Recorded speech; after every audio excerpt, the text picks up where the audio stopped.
Supreme court ने रोक लगा दिया है, सुप्रीम कोर्ट में विचाराधीन है, इसलिए उस पर मुझे अभी कुछ नहीं कहना है। भारत सरकार के शिक्षा मंत्री जी ने सुप्रीम कोर्ट के रोक लगने के पहले ही अपनी स्थिति को उन्होंने साफ कर दिया था और धर्मेंद्र प्रधान जी ने और स्पष्ट कर दिया था कि किसी को भी उस कानून से नुकसान नहीं होने दिया जाएगा।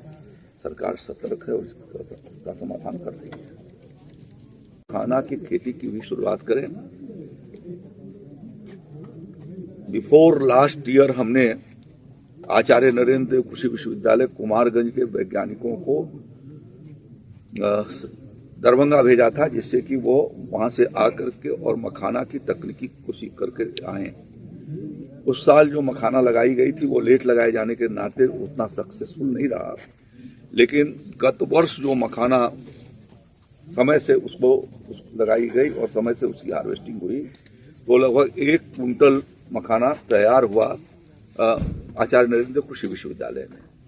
तो हमने उनको ये निर्देशित किया था कि खास तौर पर जो तराई के हमारे कृषि विज्ञान केंद्र हैं, विशेष रूप से महाराजगंज, सिद्धार्थनगर, बहराइच, श्रावस्ती, इन केवीके पर मखाने के खेती को आगे बढ़ाए जाने की दृष्टि से उस सीड का डिस्ट्रीब्यूशन भी इनको किया जाए और यहाँ पर भी खेती कराई जाए।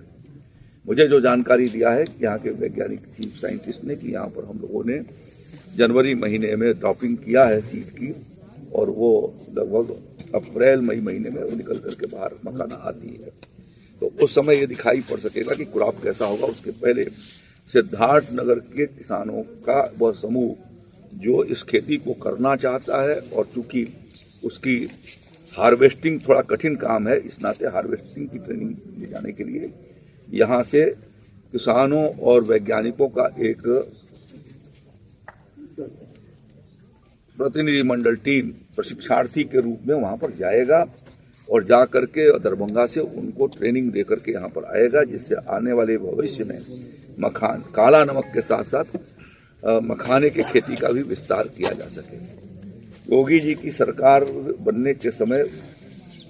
यहाँ सिद्धार्थनगर जनपद के भीतर काला नमक की का जो यहाँ का पारंपरिक धान था, जिसको कहा जाता है कि भगवान बुद्ध का वो प्रसाद था,